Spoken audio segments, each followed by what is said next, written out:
Good morning, ma'am. Good morning, classmate. This is our report of Research 1 by the topic is about non-probability sampling. So, introduction. Non-probability samples are considered to obtain and less explicit than sampling. Bias, which means that conclusion probability samples that they are more susceptible to grow from they may be more consistent and probability samples. So, ang probability sample, so kasi kuha na kapos po siya ang bias ito sa mga samples na more on qualitative. The non-probability inferences about the relation will be weaker than sampling is related to qualitative research. So, para sa most probably na related sa qualitative research or sa mga question. But the code sampling is identifying strata, research, or unique characteristic of relations and selecting persons proportionate to the relations. So, ang sampling po, identify niya sa unique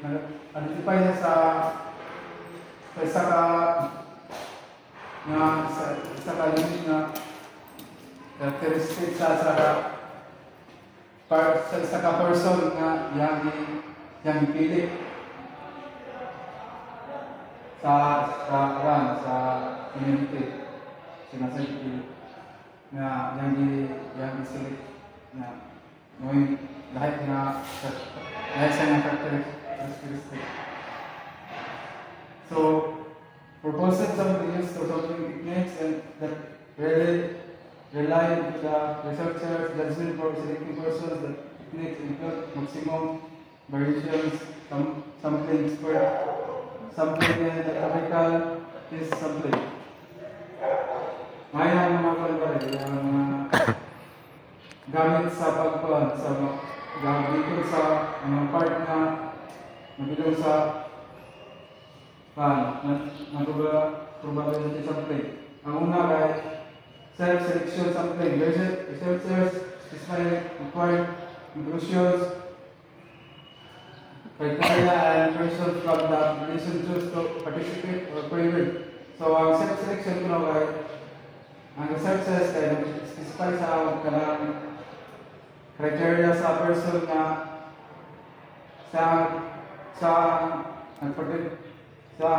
participate yun nasa katungod na mukuha siyang hindi musulti siya yung yung outcome sa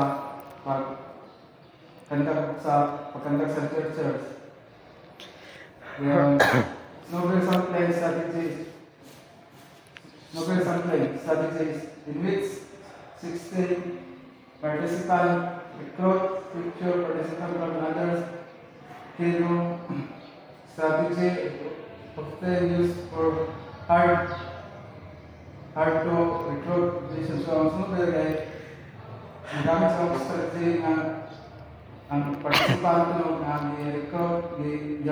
i-recruit na mukha sa mag-participate sa mga pangutana sa researchers.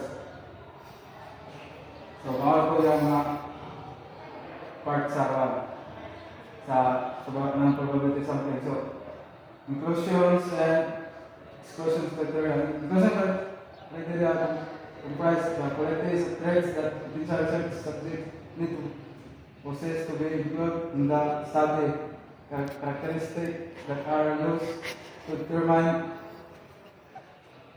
which prospective research participants are not suitable for inclusions in the study are known as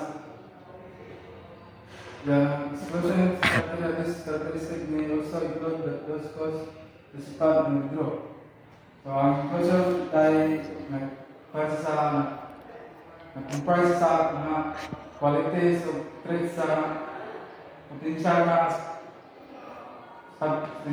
subjects na may study rin gabis sa isa ka characteristics sa pagpili sa isa ka participant. Yan ang exclusions criteria ay include sa mga cause o sa na tago na participant na kanang wala sa withdraw sa kanda mga bintana. Conclusion ay na probability something is useful, false, or fake, cause, effective, research, winners. Complete definition list is not available or will focusing on specific groups, but its conclusion are limited because it lacks random selection and prone to bias. Researcher must with participate and agency against the significant text based of sample bias and low generality ability when deciding the method to operate for study. So, ang probability sampling ay kansa cost effective. Nakakagana ng magkagasto pa o mga nanganglan na mga karyarte. Tawag siya focus sa qualitative na question. Kung isa sa bias siya, interview naman sa ng city actual. So, mapayang ako niya, mapayang disadvantage. Ang benefits speed para sa speed ng paspas pa, dali kasi po ako yung sa'yo pa na efficient sa mga tubagan na low generality parang dili sa hatan mga pangkana. Umaral ako report sa probability sampling.